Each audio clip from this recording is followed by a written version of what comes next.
Good evening, everyone. Thank you for joining us in this series of conversations that we are having, termed Meeting Changing Expectations of a Modernized Workplace.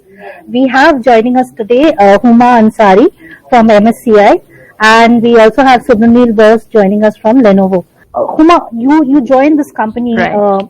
at a time when everyone is going through challenging times, right? I believe you joined here in sometime in June last year, if I am not wrong, right? And these are very, Right. uh, very patchy waters nowadays. Everywhere, everyone is having that sense of anxiety, right? So, how has been Hmm. your journey, and what as a leader in this company through these troubled times that we are facing, especially keeping in mind the backdrop of hybrid workforces, because that's what has changed. That's what has Hmm. Hmm. accelerated the need to be agile, to be flexible, to be nimble, because there is this whole Hmm. new concept of working from anywhere. It's not just work from home, but working from Right. anywhere, and it Hmm. completely changes the dynamics of our Hmm. workplace, of our workforce, because I think now we have access to a larger workforce.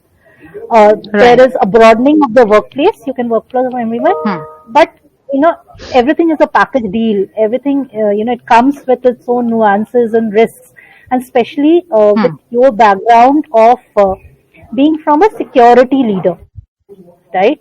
Hmm. So, Hmm. how has your journey been in this last 1 year, keeping these Hmm. environmental issues Hmm. that Hmm. have panned out? Hmm. Over to Hmm. you, Hmm. Huma. Hmm. Hmm. Hmm. So that's a very nice question, Sumedha. But you know what? I have never felt it that way because the time, as you rightly mentioned, the time when I joined MSCI had already structured it so very well that I did not had to face or rather experience in that case that how they had transitioned basically. Because I joined last year in July. I'll tell you the specific date was 5th of July. Everything to my utter what I can say to my uh, sheer surprise, basically everything was so smooth that I never felt that they I felt something like this has been already being part of their normal way of working even prior to pandemic basically. Because be it the access card, be it uh, the laptops that they needed to deliver to their resources, be it to any tool for that matter, any hardware tool for that matter, they delivered it and they onboarded each and every individual in such a smooth way that we thought that this is a normal to them. The personal I recollect that there was a person who joined at the same time with me. It was easier for MSCI person to deliver it in Mumbai region since the office location was in Mumbai, just a few kilometers away from my resident, and me also being from the same city. It was easier for them, but the my fellow colleague who was somewhere in Madhya Pradesh side, which the MSCI do not have one office there out. But it was very easy for that particular person also to have his resources on time. So that's where that's how structured way they have furnished each and everything, be it on the onboarding, be it the delivery of things. Everything was quite smooth. I really appreciate in that case. Thank you, Uma, for bringing it up, because I think what you actually articulated just now was a reflection of the culture that MSCI has brought in, right? And we see that, Absolutely. culture, it needs to percolate through the whole organization, and that's what brings all employees together. And that also helps in driving the employee experience, okay? Because we keep talking about collaboration, Right. we keep talking about agility, we keep talking about all of this, but it is all you know shaped up by the culture of the company. So, Huma, just taking it a little Absolutely. bit further, right? Uh, Hmm. how this whole thing that you just elicited must not have happened in one day, right? There must have been a conscious effort, Right. and your organization must have, kind of had that playbook ready, that as to how they will Hmm. ensure that the whole culture is not lost just because people are working hybrid, people are working from remote. Any Hmm. thoughts on that? That how did Hmm. your organization pave this path of transformation and make it look so Hmm. seamless? Into very specific way, if I have to answer it, I'll have to take you back to some years back, wherein we did not had this pandemic and everything was just in a very conventional way. So basically, when anything started, for be it for any organization, wherein it comes the work from anywhere model. So this has ideally this has been a de facto approach from past over the years, especially in our Asian region. This was not the case in US.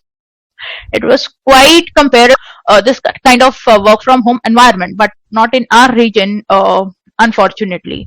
So, in a layman's language, if we have to say this hybrid work would simply mean some people working from their respective homes, either some of them working from their from the various offices, or either some of them there are ideally three variations to the hybrid model. One is the to my understanding is first is the office first, remote allowed kind of a hybrid model. So what does this mean is this is a kind of case prior to pandemic actually, wherein all the organizations offered some kind of remote work policy to an employee, but this was on need basis. For example, like to a female who had just gone through a post maternity leave, but she needs some more leaves, or to a sick employees who could not travel. So that's where their policy said that most of the person to be in office, and but very few of them to be allowed for remote work. The second hybrid model then came is office occasional. So what this meant is the main idea behind this office occasional hybrid approach is that employees come into the office a few times a week. Uh, so basically, the policies to enforce this can either be quite loose or, for that matter, quite firm. Obviously, depending upon the company's need, from company to company, from organization to organization. For example, um, um, the employee may be required to show up to office either 2 or 3 days, depending upon their choice, or either being affirmed by the respective organization, or they could be expected to work for each of a respective week of a each of the effective days of a week. For example, let's say Mondays.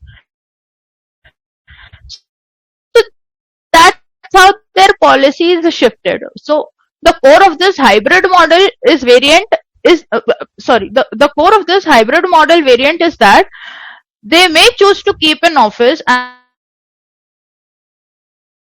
and require employees to spend some time in it, or this could be for office spaces, or maybe they aren't entirely selling it off for the remote culture, basically. So majorly, this model is adopted in many organizations since the lockdown is uplifted. The lockdown is uplifted in a sense. The lockdown is not that stringent comparatively, wherein it was completely locked down and everyone was forced to have a remote work. So now the offices has allowed to work in full swing, but this type has actually given a breathing space to employees who are actually reluctant to appear in offices after experiencing the complete remote work, or I should say in that case they are not that acquainted to complete work from home culture during stringent lockdown period of pandemic actually. So then comes the third model, which we were discussing, is the remote first hybrid model. So as this name suggests, the remote first hybrid work variant would closely mirror a full remote work system, having employees spread across time zones. The companies that adopt this operation model, they usually keep their office as a space for employees to work from, but that's something optional. So majorly, in such kind of hybrid model, the employees whose job actually require their physical presence, or for that matter, when the office wants to have a seasonal retreat or a meeting or a discussions, to keep that team spirit going on. So that being in this hybrid model is that the employees can freely relocate, as we said earlier, that work from anywhere kind of a thing, to different regions, or to for that matter to any continent, and still that works. This has boomed to be for a new mothers like me, wherein I can look after my child and also my work in parallel in a better way comparatively like before. So the company has actually office space for employees for their disturbance. I should not say that, but still.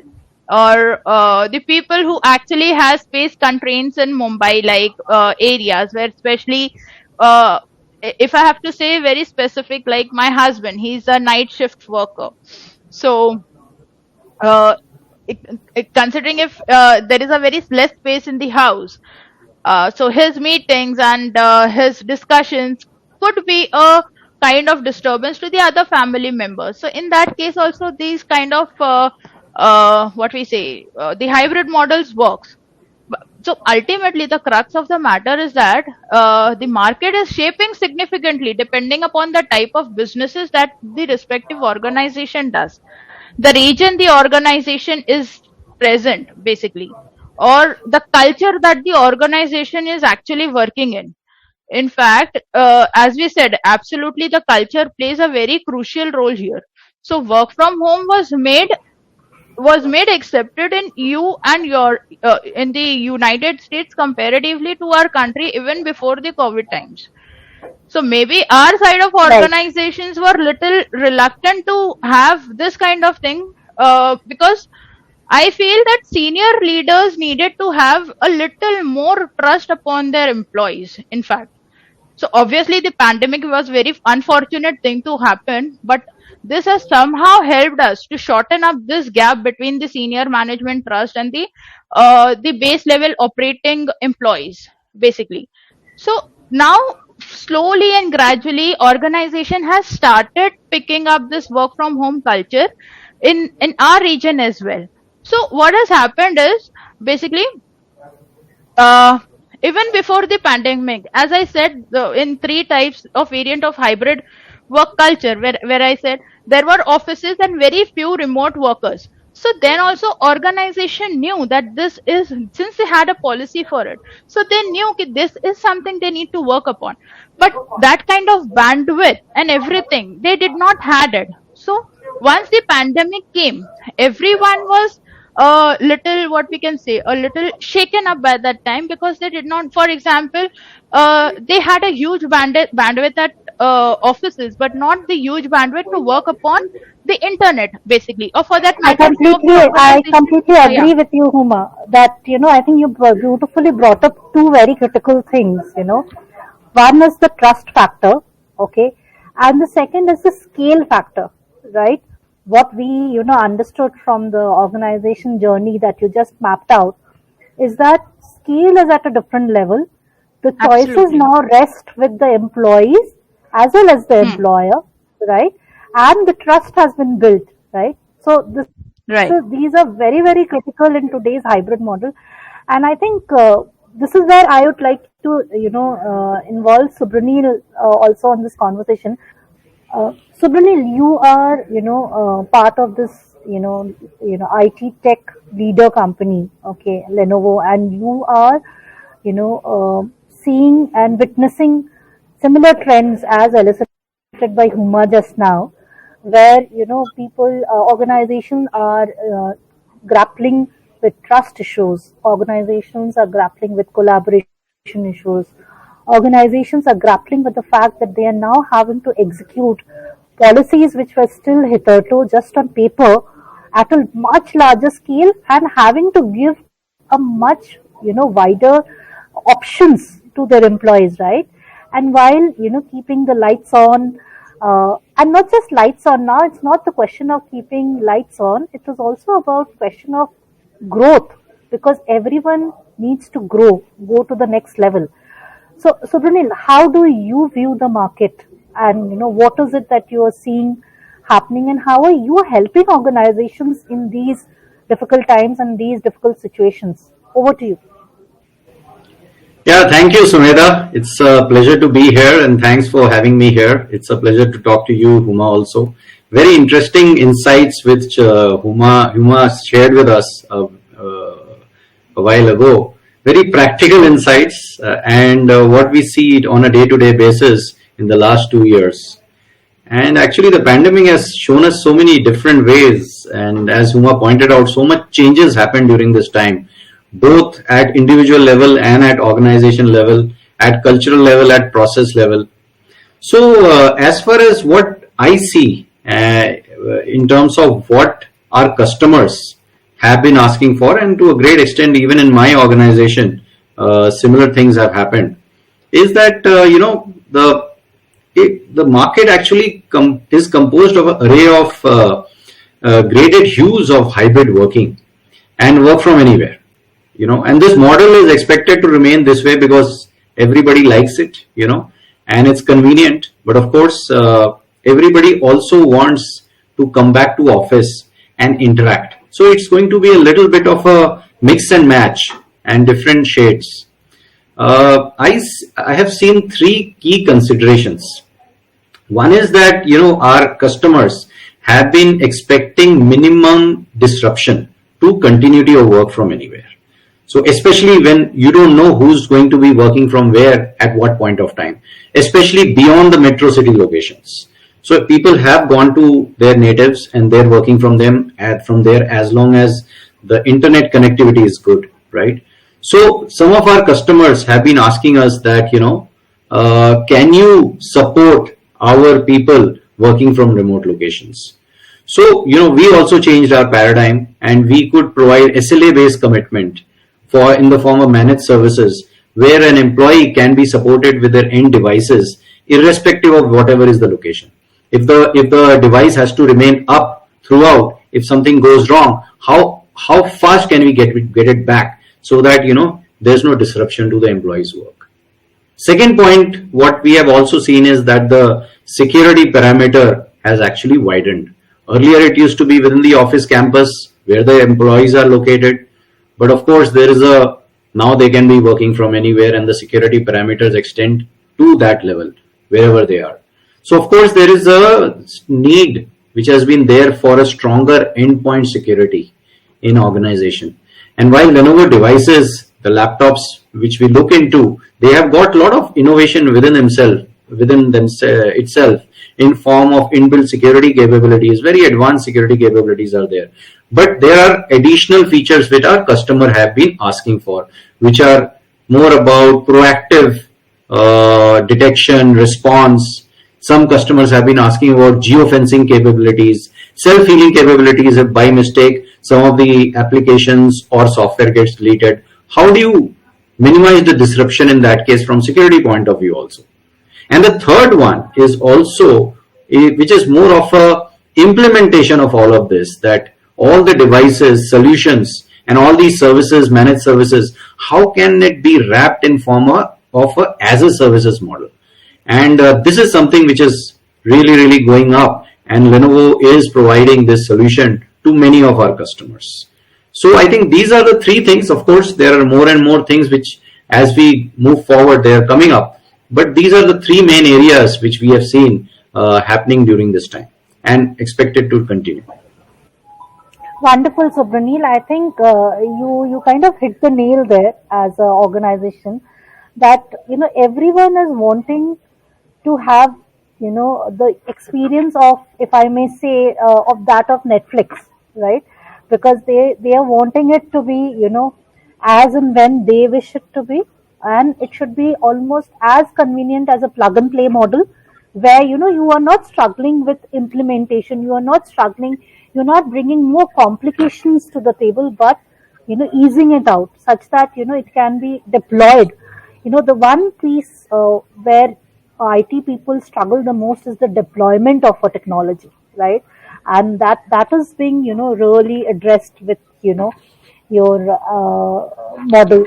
Huma, like Subranil addressed some of the burning issues, which they are trying to address worldwide, right? And they are saying that implementation and all of that. From here to the future, you have to make your Hmm. organization future ready, because we don't know what's going to Hmm. hit us next, right? Hmm. So far, you have been part of an organization which has already had a vision and has been able to Hmm. sail through effectively, right? Hmm. And you've also been growing. But Hmm. to achieve the next milestone, to achieve the next, tangent of growth, Hmm. it cannot be Hmm. what it has been so far. To take you to the next Right. trajectory, there has to be a new Hmm. kind of blueprint that is the ask of the time, right? What Right. is it that you are thinking of implementing, or how do you vision that, how Hmm. the future is going to look, and what is it that you need to deliver Hmm. that future, the promise of the future? Any thoughts Hmm. on Hmm. those? Hmm. Absolutely. So, as you and Supranil rightly mentioned, now with respect to technology and with respect to availability, with this pandemic, that issue is sorted to a much extent, because at an earlier stage, for any given issue, be it the laptop heating, also a mere laptop heating, you usually people had to travel to their respective office location, wherein the IT guys used to sit and they used to troubleshoot and mitigate the issue. But not that's not the case right now. The people working from the remote also are getting support through the field engineers of their respective products, whatever they are working upon. So I am not going to talk about in that direction, but in my belief, I have a different point of view. So what I feel is that now, since the people are getting so habited with the hybrid working scenario, it is evident that imposing complete work from home office culture, like before the pandemic, this might not work for the obvious reasons, obviously. So this is something that I believe. So in that case, having said that, hybrid culture in itself is not a easy thing to achieve at first stage. Now, since we have achieved it, it is not even easy to maintain it for ongoing. So what works for this is because what works for one employee, this might not work for another. What works for me might not work for you. So uh, I'll give you a classic example. See, I am a mother of a toddler, so I am flexible. I have some flexible timing wherein my toddler goes to school. So I am allowed to work. In his presence, I'm not allowed to work. So I have that flexibility of working during his school going hours. But that's not that might not be your flexible time. So it is hard to communicate also at that time. So having said that, I believe there are need. So I believe in that case, the organization would ideally need a periodic survey kind of a thing to check what employee actually strives for. So organization need to have a blueprint in that way, with flexible mindset of what will work and what might not work. So many organizations, during this pandemic I'm talking about, many organizations have focused on setting up top down mandates.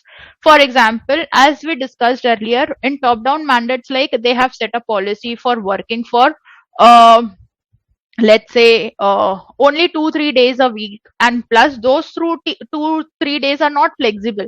They are like they have been forced, like only Tuesdays and Thursdays you have to come. That's how it is. So that might work for you, but not for me. That's what I was trying to say.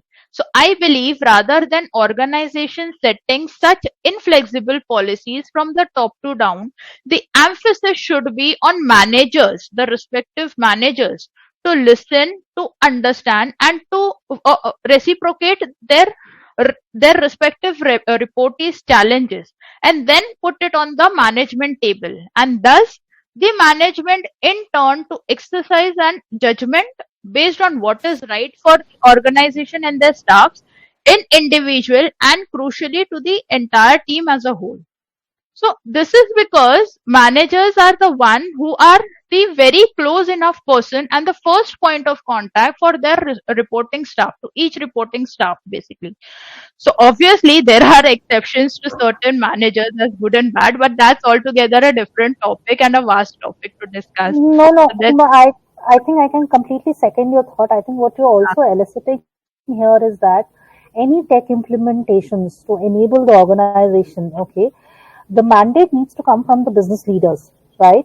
And what we are seeing today is that the tech leaders and the business leaders are working together to make this a hmm, success, story, right? I think that's exactly what you're trying to say here. That when you say managers, there are different verticals and different functions in an absolutely, organization, and absolutely. accommodating all the business leaders, and the mandate is to come from them, and hence the tech Hmm, leaders are there to enable, right? And hmm, with solutions such as that being provided by Lenovo, like Subramanian mentioned, that you are offering, moving away from the capex models. You are moving away. right. You are enabling your finance managers. You are enabling your HR managers. All of that to Hmm, implement and blueprint and create the flexible and agile organization that everyone is dreaming to become. Okay, that absolutely. can be brought in only with dynamic thought processes, and partnering with organizations such as Lenovo, who are bringing to the foray solutions which are enabling you to become as flexible and agile as you actually wish it to be. I think we had a very, very engaging conversation today, and like Subranil mentioned, very, very candid insights from Huma. Thank you so much, Huma, for being here today and sharing your thoughts, and same to you, Subranil, for letting us know as to how and where all companies such as yours are actually enabling and working behind the scenes, which we don't even realize, to Absolutely. really pan out this work from home and hybrid. We as employees never realize. We just say that, oh, we don't like it, or yes, we like it and we wish to do it. But it is one thing to have wishful thinking and another thing to actually implement, and keeping companies afloat and also helping them grow. Thank you for your time, both Huma and Subranil.